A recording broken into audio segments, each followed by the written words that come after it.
Tonight is another Tuesday of PHMLS for brokers briefing, no?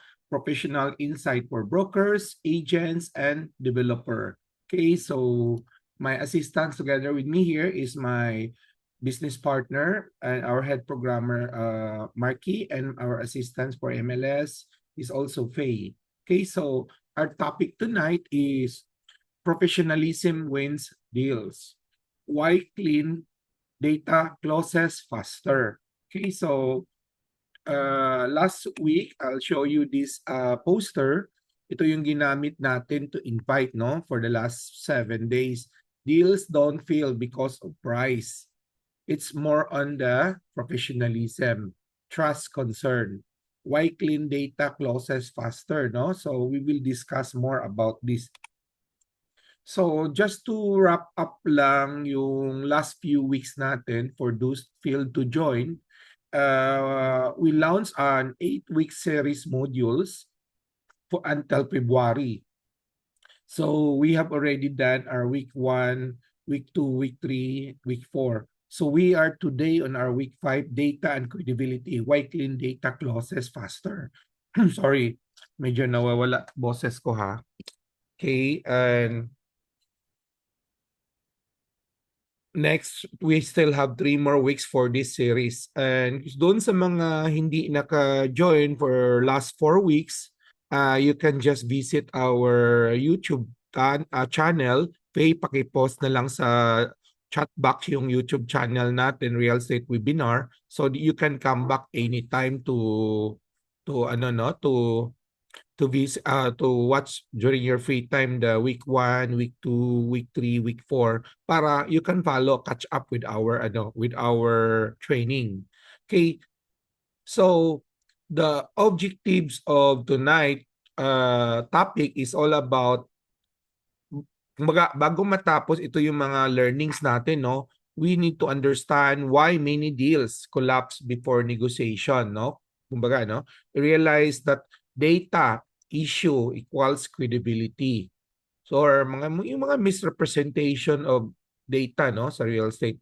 Identify common data mistakes. Ano ba yung common problems na kill deals? Shift from posting listing to managing your listing quality. Hindi yung quantity. Kumbaga, dapat quality tayo. So naturally, see why the system protect professionalism. So ano ba yung system na ginagamit natin ngayon that can help lessen our problems in terms of data management? Okay, so magandang topic. So we focus tonight more on data. So ask yourself, no? Deals don't fail because of price alone. They also fail because of data. Yeah, if you I experience, no? Yeah, very common meeting of two minds. I always said to the landowner, you have the rights to name your price. But I also said na the buyer, if you like the property, you also have the right to make your offer. Kasi minsan an experience ko, a property charge along General Maximum Avenue, formerly Mango Avenue in Cebu, selling price is 250,000. Dati pa nga 300,000. Pero what is moving in the market is around 150 to 180,000 per square meter. So among the siblings kasi, since we are specializing into state asset, kumbaga yung mga liquidation of the state asset, no? So mahirap minsan dealing with several years, no, na paiba-iba yung price gusto nila. Kaya minsan nakakatulong talaga na have the property appraised para may third party value evaluator magiging benchmark ng mga seller.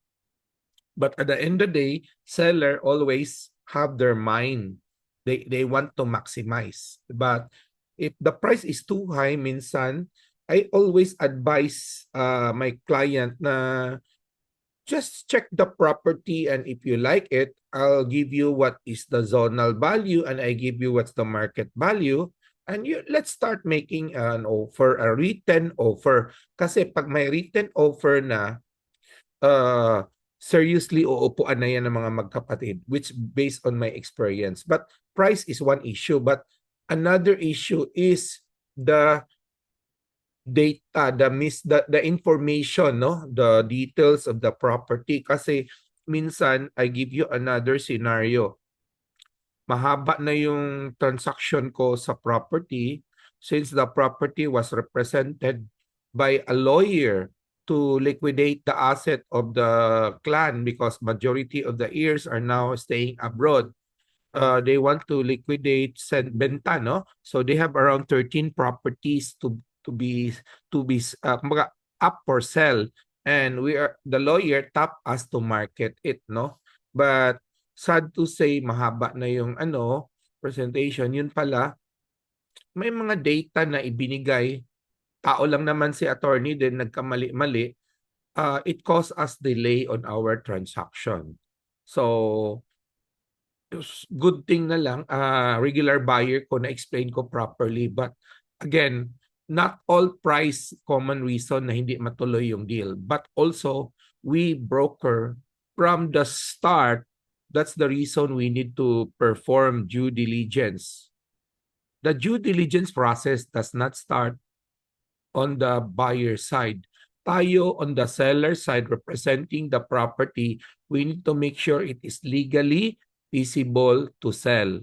At saka we have a copy of the certified copy of the title, tax decks, tax clearance, and the identity of the owner. And those are the basic things, no?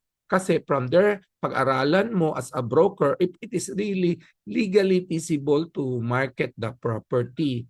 And then, guide on the price, kung magkanong tag price, no? So again, we will discuss more about that. Pretty sure you experience this, no? Have you ever had a buyer na suddenly biglang hindi na bumalik sa'yo? Have you have a co-broker na hindi ka binalikan? Or a bank rejected your deals or whatever, no? These are common issues because they have a trust issue. Minsan kasi, okay, I experienced dealing with a senior broker. Sabihin na lang natin, senior in practice. Kasi ayaw niyang tanggapin senior in edad siya eh. Senior in practice. So, minsan naman sabihin, mahirap sabihin na senior broker, did you really do your due diligence on this? Kasi listing broker siya. And I am on the buyer side. Just imagine lumipad na yung kliyente ko from China to Manila. Bit-bit yung architect come to Cebu and they check a property for warehouse. And after viewing all those things, imagine I market that property for 6 months until such time nakakuha na ako ng kliyente, they come in and they view, they like, we make an offer. It is 35,000 per square meter, a flat per warehouse with some improvements. We made an offer 25,000. After that, sagot nila mga nasa 30,000. Kunti na lang, no? Sabi ko, malapit na. We can close the deal. Umalis na yung client ko. I am representing my client, buyer side. He is giving me authority to negotiate hanggang 28,000. So, I arranged a meeting with the sellers kasama yung senior broker. But nung nag-deal na kami, tsaka pa lumabas sa ibang seller na one of the heirs pala ayaw pumirma for whatever may personal away pa na unresolved conflict among siblings. 6 months of effort na wala. And imagine yung effort and pagod and expenses of my client flying from China to Manila, Manila to Cebu, no? So, sabihin natin na is it the same pa ba ang tingin ko in level of professionalism on that broker? Sabihin na lang natin on that broker A, before taas tingin ko. Ngayon, a little bit questionably na ang professionalism niya. Trust issue, no? Ayaw ko nang automatically maniwala na lahat ng listing niya is properly done, ang due diligence na. kasi na-experience ko na, kumbaga napaso na ako. So we don't want that things to happen na yung ka-co-broker natin may trust concern to us kasi it affects our co-broker relationship, especially pag napaso yung kliyente mo, nako, lagot, no? Lalo na yan. So, sorry, slide 1 pa lang napahaba ko na. Okay, but let's go. Hope you understand some of those actual experience. So, the silent deal killer, no? Buyers don't argue about wrong data. Co-broker don't complain. Well, sa totoo we complain, but sometimes kasi iba-iba kasi personality, no? Lalo na yung mga may, kumbaga sabihin natin, it takes one to know one. Alam nyo yun? Parang it takes one to know one. Okay? Banks really explain. I'll give you what is that it takes one to know one. I deal with another broker for co-broker transaction. Sabi ko, sarili ko para din itong kolorom. Tignan mo lang yan and then tsaka na ako magbigay ng document pag your buyer like the property. Ha? You want me to convince my buyer to fly into Cebu to check the property without any initial documents, kahit man lang basic things, no? Oh, yung iba pa, at saka na lang yung document, tignan nyo lang muna, pag gusto na ng buyer mo, may written LOI na, at saka na natin ibigay yung document.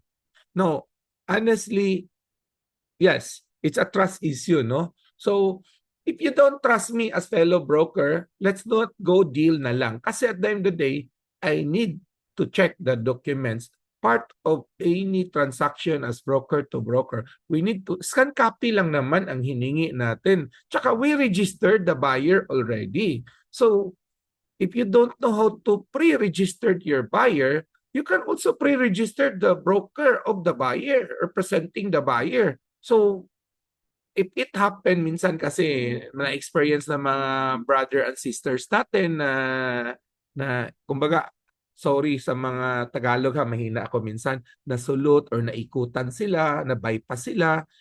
Well, hindi naman maiwasan may mga taong ganyan, but ang atin lang is, if we are paranoid in our business, we cannot move forward. So we'll just do our best and pray for God na the deal comes smooth, no? Maayos. Okay, so again, I hope I shared something about this slide. So common data problem that brokers ignore means, okay, I experience a lot yung mga naibigay na mga very common kasi ang always if a buyer asks, okay, saan ba yung location of the property, Sam? Oh, location is in barangay Tabuk, Mandawi City. Ang laki ng barangay Tabuk. We're in barangay Tabuk. Okay, you need to give specific the Google drop pin or the coordinates para when you send it to your buyer, they know the exact location, then they can check the community kung okay ba sa kanilang location. Number 2, ano ba ang shape ng lupa? Okay, padalhan mo ng lot plan, sketch plan. Dapat malinaw naman yung mga technical description. Kasi padalhan mo, blurred copy, hindi nga mabasa ilan ang frontage, road frontage, or point line A, point 1, point 2, point 3, point 4. Walang ganon, no? And pangatlo, anong details ng property? Detalye, simple, ano man lang, no? Description na the property is a titled property or composed of 2 lots ba ito or 3 lots. Then one of the lots is tax deck. The two lots are titled. So you kindly describe naman the terrain, ups and down. Be transparent. Then, of course, the price details. So if the price, wag yung price na superficial lang. Kasi wala namang selling price na after that, kumbaga, guessing game tayo sa taxes, sinong magbabayad. So, when you offer the price, be specific. Some, this price, our seller expectation is net of tax. So, define net of tax. Seller, shoulder only our broker's PF and other taxes payable prior to the date of sales. The buyer shoulder the capital gain tax, documentary tax, yun ang binanggit. Suddenly, batable pala yung property. Hindi nag-due diligence properly si seller na yung property for sale niya is subject to VAT. So, we encountered 3 transactions already na done deal na biglang kumbaga, almost done deal na suddenly when we validate the TIN number of the seller, doon lumabas na it's battable. So, it kills the negotiation na wala tuloy, no? So, meaning, we need as a seller side, listing side, we need to do properly our data checking, no? On the property. Photos, dapat professionally, kaya hindi naman kailangan professional, but malinis, malinaw. The angle, we need to know how to shoot real estate property.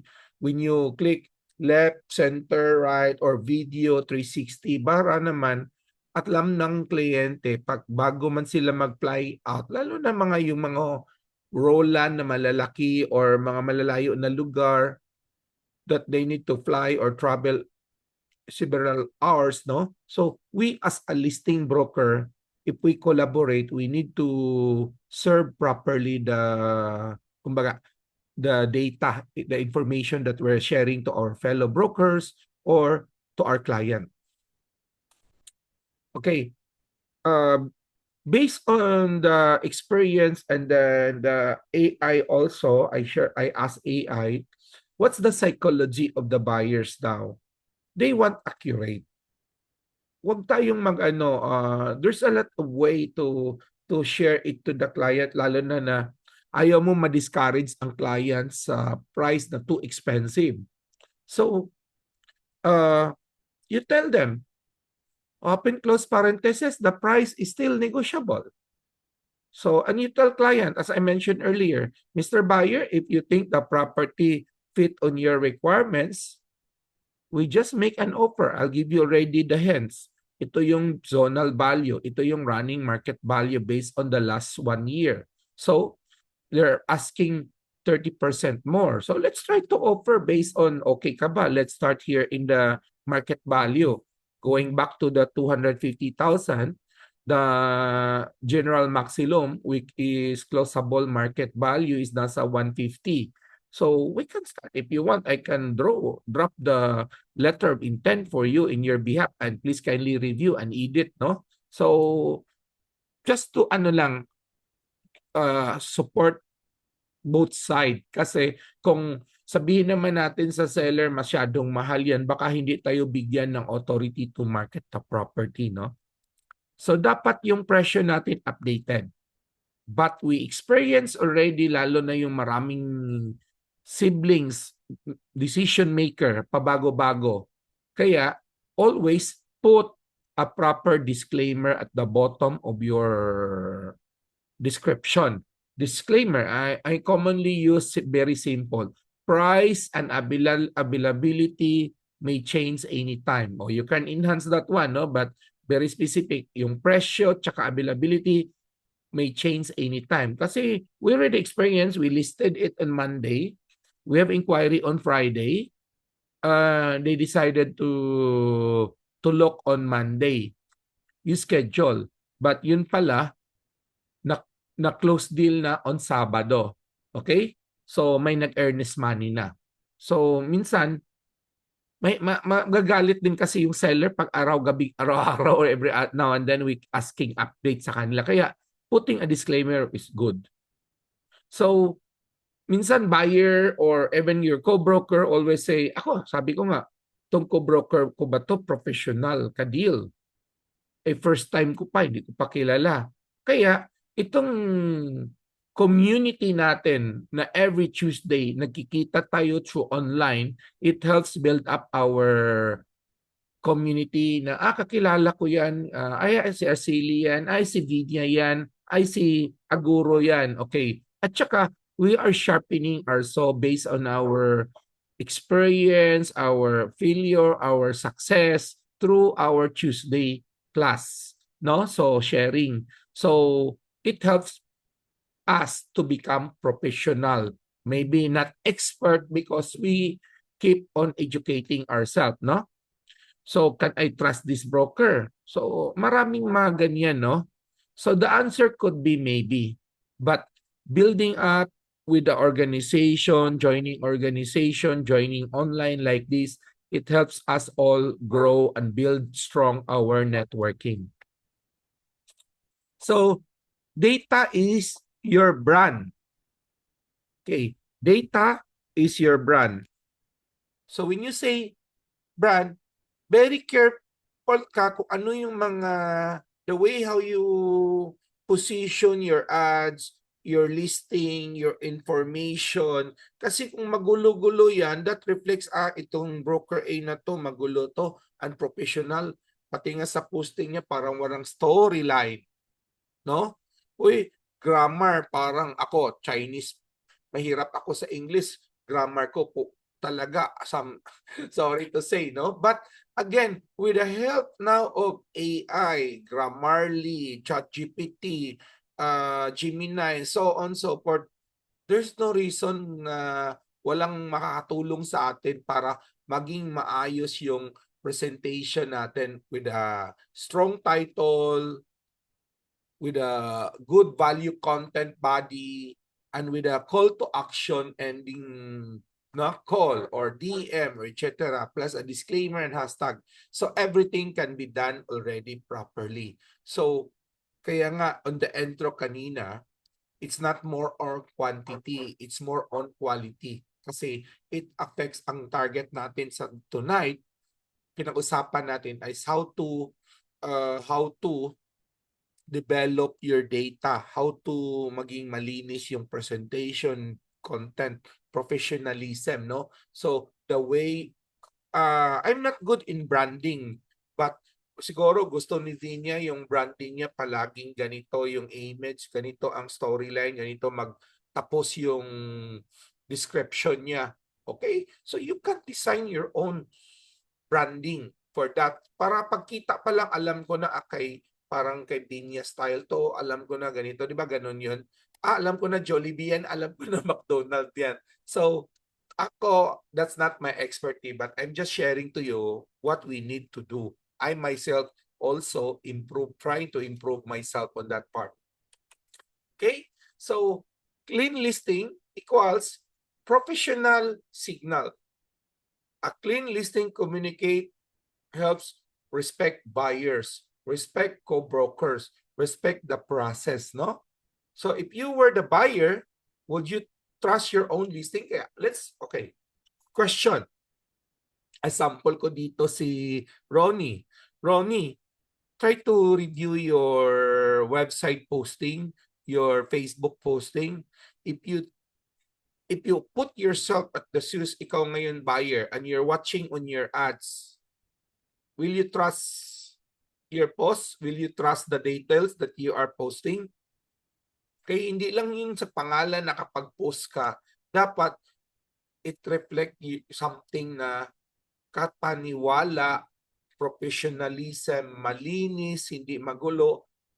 Lalo na si Meta ngayon, no? Tips, Google Andromeda style. Okay? Google Andromeda style. That is my key line ngayong gabi. That's not our topic, but you research what is Andromeda style in Facebook or Meta. Dapat clean, clear, focus ang approach nyo sa posting na ngayon kay Meta.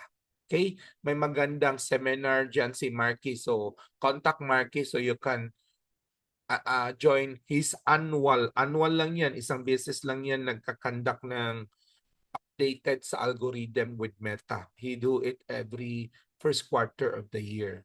So, Marky, maybe you can share to them, no? Pause and maybe do it kasi hindi naman they cannot fly into Cebu. So, do also online with them. Yep. Thank you, Sir Sam. Okay, so let's go to Missy. Si Missy to So, Missy versus clean listing, no? So, doubt versus confidence. Delay versus speed. Questionable post versus action agad. Malinis kasi, call to action. Lost deals versus faster closer. Kasi kung the way you put your ads, malinis, magandang titled hook, strong, that catch the attention of Vinia. The content is properly arranged. Ano ba itong property na to? Ano ba itong project na to? Location, anong amenities, ano ba yung binibenta? Is it condo or is it house and lot or is it lupa? Ano ba yung mga units? Everything, it must be malinis, no? If you really want to share the info na, share the info. Or if it's just a teaser post, teaser lang. Kasi minsan, I myself, I post 2 to 3 lines, 1 paragraph. Teaser lang kasi siya just to catch attention to DM, ask for more information. And then, sometimes, this week, I go into a detailed presentation. So, paiba-iba yan. Kasi, again, there's a strict, kumbaga, there's a secreto dyan kay Meta. So, I'm not a Meta expert, that's Marky. Okay? So, let's go to, what is this? Sorry, natakpan. PMM enforce. Okay. The system, some of you are subscriber already of our MLS platform where we offer a system for independent broker like Mr. Tolentino, Vinia, and others. We also offer a system for realty office with 1 principal website and 20 subdomain website for the agents and 21 emails. We also offer a system for real estate organization and board, no? So, how our system help in the topic of the data na dapat clean, malinis. It help us when you upload your listing in our MLS system, given na kasi doon yung mga click lang, no, guide, lalo na yung floor area, square meter, etc. It will error kung hindi nyo i-click. So, given. Kaya, it help minimize. Not totally wala, no? Kasi, garbage in, garbage out. So, that it helps standardize kung ang flow, required data points, easy updates, cleaner cooperation among brokers, and minimize misrepresentation. Okay? So, if you want to know more, Faye, type there your name and how can they pre-registered para Faye can do walkthrough with you, no? Kay MLS, discuss ko lang muna to. So what change just happened when you have a clean system for your data posting, for your advertising, for your listing, for your MLS? Brokers experience, they were follow-up questions. Kasi malinis na. From bigay pa lang ni Vinia, for me, easily to understand. So, it faster my coordination with Vinia. Faster buyer decision. Pagbigay ko kay client, kita niya location, 0.0 talaga. Kita niya shape of lupa. Alam niya if it's titled, alam niya anong classification, na describe ko na, it's uphill, downhill, na i-describe ko din properly yung price. Ngayon, it's easy sabihin, okay, we will schedule next week, we visit Cebu. So please prepare us out of 5 property you presented, let's check this 1, 3, and 4 properties. Okay, so mabilis. Hindi yung pabalik-balik, daming kulang, para kang magbenta pero ayaw mong magbigay ng information, lalo na kay buyer. No? Parang, are you selling but you're holding something? So, is your co-broker coordination? You wanted to co-broke pero you're holding something. So, but again, alam natin, tao lang, may mga na-experience, but we are here how to help to move forward, how to teach you to avoid being maloko ulit ng mga taong mangloloko. Okay? That's another good topic, no? How to avoid maloko sa mga taong mangloloko. Okay. So less deal friction, no? Stronger professional image. Kaya nga, that's the reason I myself advocating itong every Tuesday as much possible. Parang enjoy na rin ako kasi if I want to deal with Bacolod broker kay Mr. Ronnie, please alam ko pareho kami ng brainwaves tsaka standard and expectation kasi Ronnie's attending here and sharing also his knowledge. If I deal with Vinia, di na ako mahirapan magpakilala kasi narinig na ni Vinia ang style ko, the way I deal also in real estate. At saka I'm sharing her also my best practices and vice versa, she shared to me. So this every Tuesday helps a lot, no? So either we do business or you do business, we're all happy. Importante, the best, we are so happy, napapasaya natin sarili natin if we see somebody na they grow, they scale up because nakakatulong tayo how they grow and they scale up, no? Sorry for that, Vinya. Alam ko mas magaling ka sa English. System protect your credibility. Kasi mas maiwasan mo yung mga mali-mali. Even when you are so busy. Abangan mo ang next Wednesday natin. Maganda yan. How to scale yourself kahit isang broker ka lang. Kahit bagong pasaka. In-insert ko na in advance tuloy. Okay? So the core idea here is how Vinya strengthen his professional market data standards. Okay? Because it's not optional. It is a must. They are enforced. They must be enforced in a system. Kasi kung ano-ano tayo, wala tayong pinapalo na system, di natin alam yung KPI natin if we need to improve. But if we follow one system and we also monitoring our numbers to improve it, lalo na sa Meta, di ba? If you want to increase your engagement, your followers, your conversion, it's all given in the insight.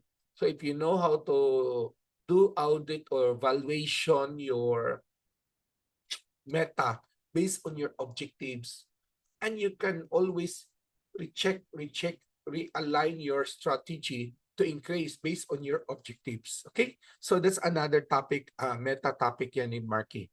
So here goes, brokers don't rely on personal disciplines kasi tao lang tayo.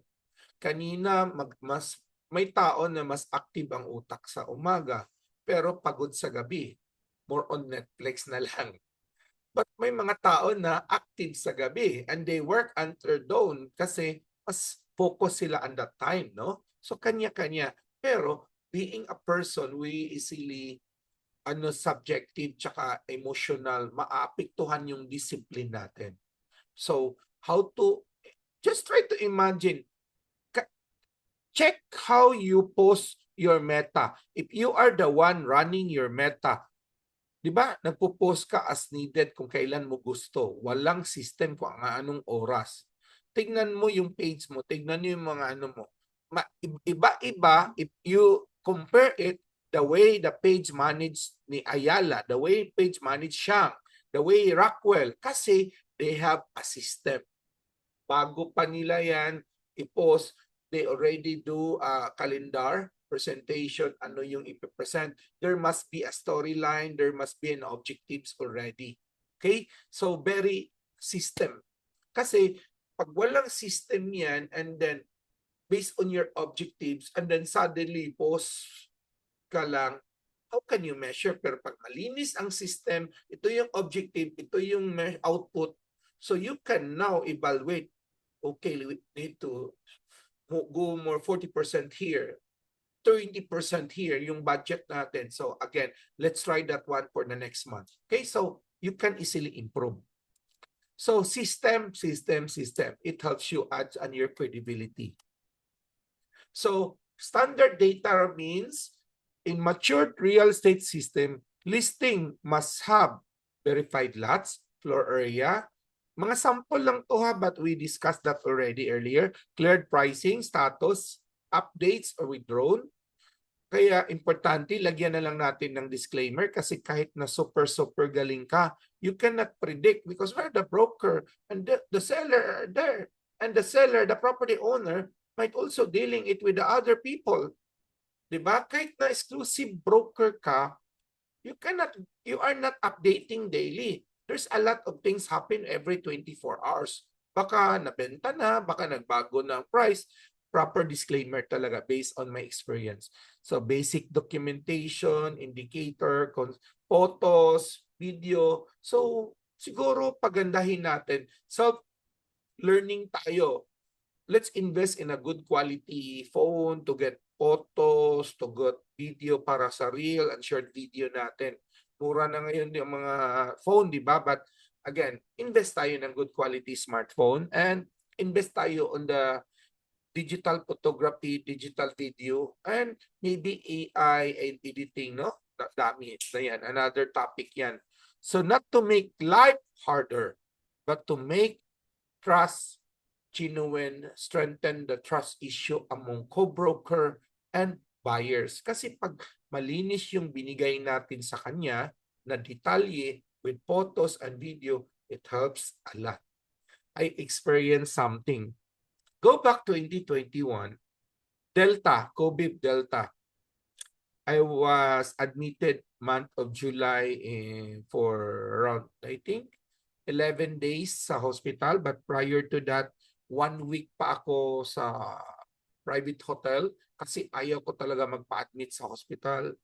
So after hospital, I check out. I stay again for another 1 week in the hotel. So a little bit, around more than 20 days plus minus, nawala ako sa field. Nasa hotel within the four corner of the hotel and hospital.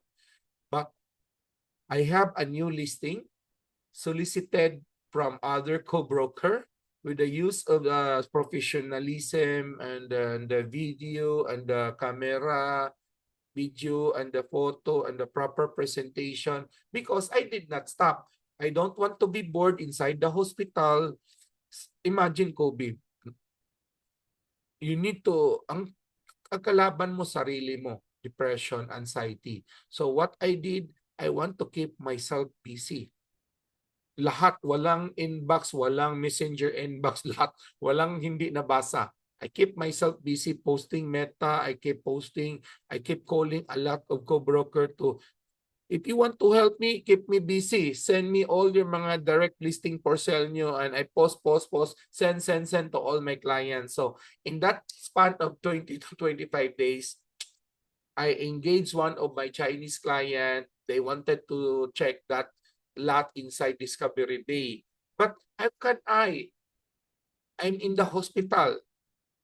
But since that lot in Discovery Bay, they shared that also by my client, my co-broker, which is siyang direct listing. So sabi ko sa co-broker ko, puntahan mo ulit, mag-video call tayo para I myself pumunta na rin doon. Tsaka get a good clear copy on your picture, parang may storyline from entrance down to the road, down to the two adjacent property, to the clubhouse, to all these things. Photos and video. Magandang description, malinaw photos and video. I sent it to a client from Manila. And then the Manila client come in, decided to buy. And then, since I'm still in the hospital, my co-broker now do the viewing of the property, tripping, no?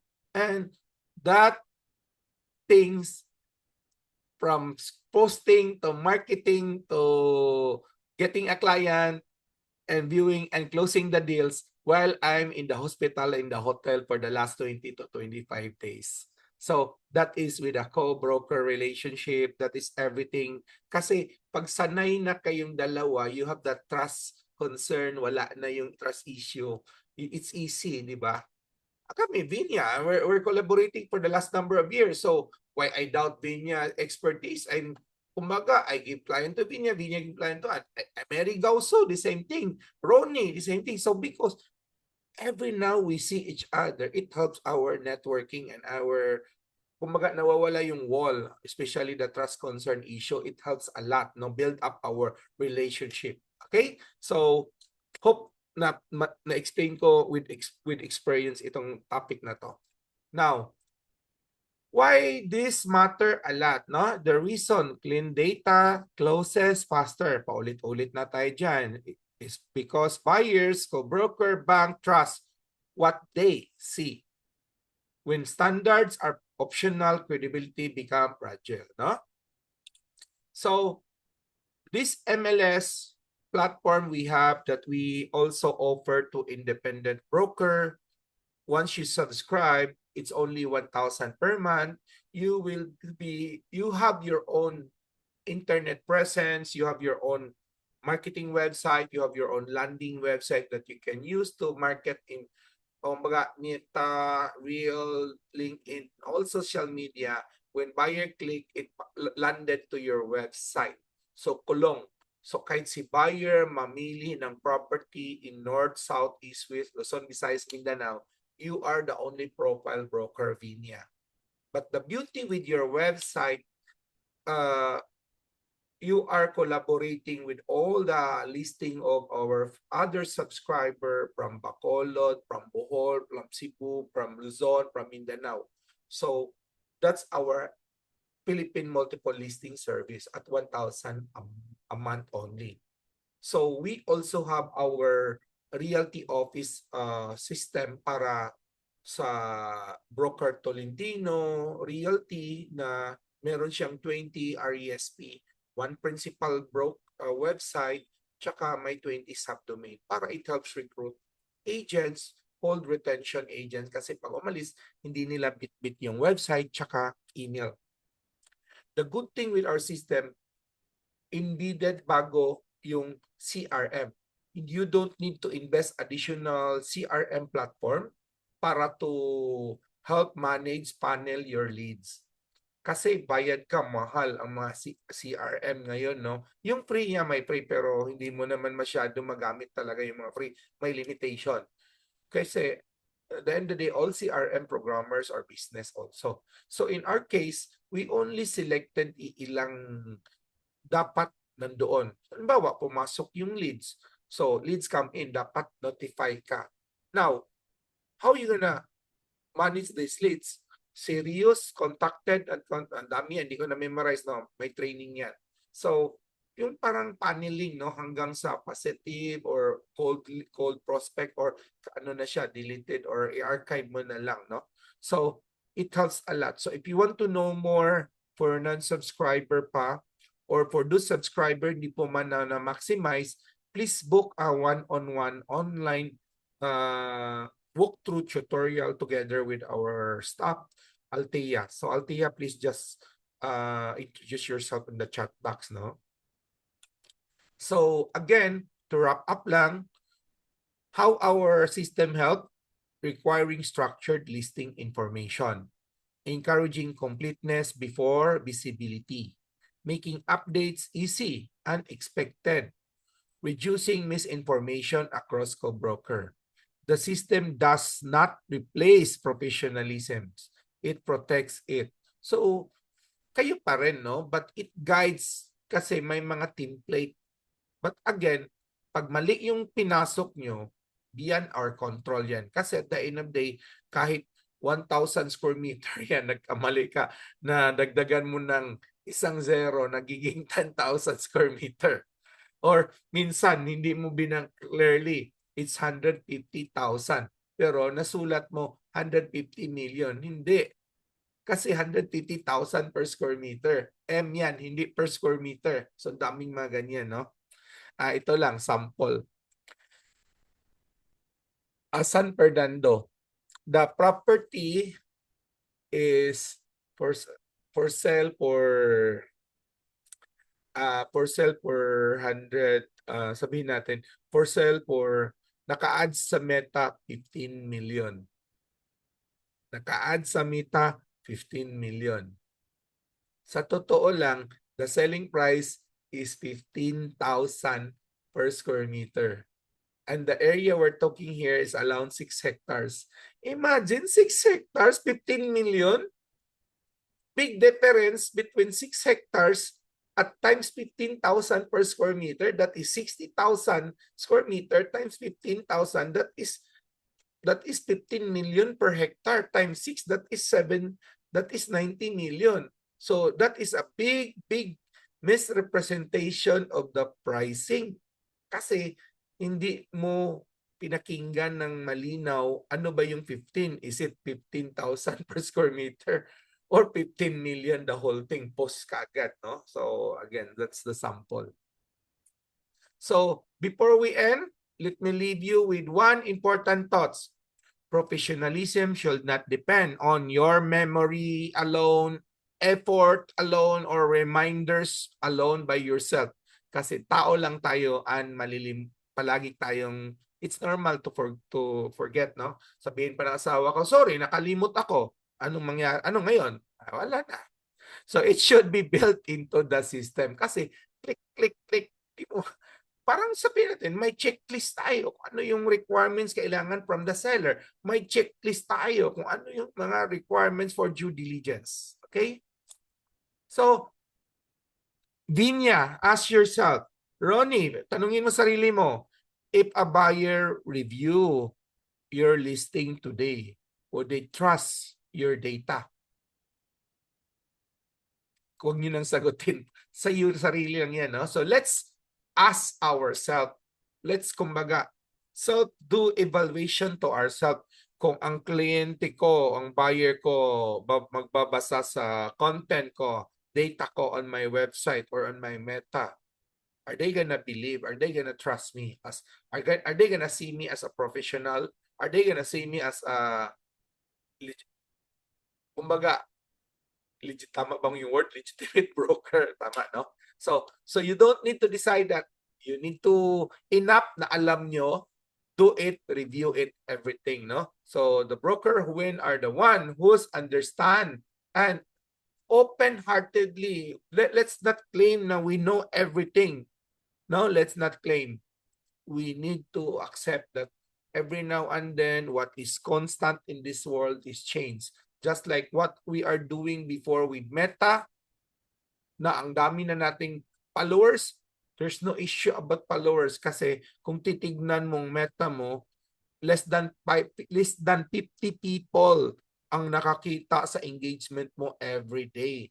If you try to check, these are all the same 50 people, more or less, even less than 50 people ang nagko-comment, nag-ano sa'yo. So, how to hit those engagement na 90% not your follower will read and engage with you? That's the secret of new algorithm of Meta. Contact Marky for his learning this first quarter, the Andromeda style. So next Tuesday, paano lang, we'll talk about the hidden cost of working alone. Kasi ang dami nating parang stand-alone, no? Stand-alone broker. It's normal. Minimal ang cost, home-based lang tayo. Di ba, Arceli, home-based, maganda, ganon. But our system allows you, broker, to scale up without hiring an employee, without getting a physical office. We teach you how to scale up without burning yourself, no? So because one standard are protected, the next question is its sustainability. So that is on week 6, that is on Tuesday. What you learn again? Okay, next week, Tuesday, the same Zoom number. Please share it to your fellow brokers. How working alone quietly leak deals.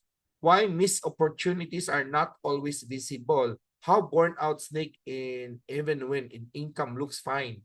Why growth out system become a ceiling. Kumbaga, may limit, no? How professional brokers skill without hiring. Ito talaga maganda, no? How to skill our profession or practice. Kahit you are a broker based in Dipolog,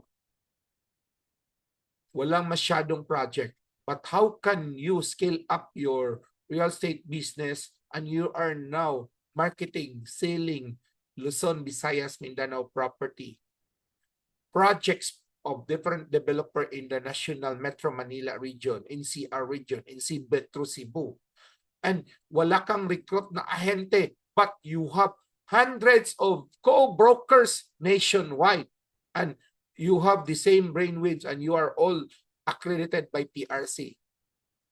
Abangan mo, that's our Tuesday topic next week, okay? So don't miss that. Put that in your calendar and see you before 7. Please share it to others. Okay, so every now and then may bagong papasok on board to us. That's addition to our network. So the moment new broker from Pampanga joining, and we can now do business in Pampanga. So we can now access the projects, rental leasing, brokerage in Pampanga.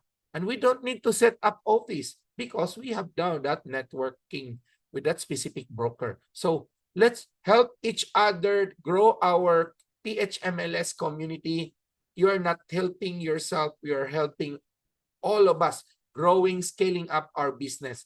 That's our topic next Tuesday. Okay, so again, good evening everyone. This is your broker Samuel Ortega Lau. I'm based in Cebu City. I myself, I specialize in brokerage, especially in commercial, industrial, and big ticket Roland. Okay, so I have also my project selling division handled by broker Angie Abuso. She's also here tonight. I have also other document broker handles our documentation. Kasama dito, I think I saw earlier si Ray Bahian also, and he's also practicing based in Mindanao. Okay, so again, good evening everyone. I opened the Zoom for Q&A. So allow me to stop share. Okay, and stop the recording.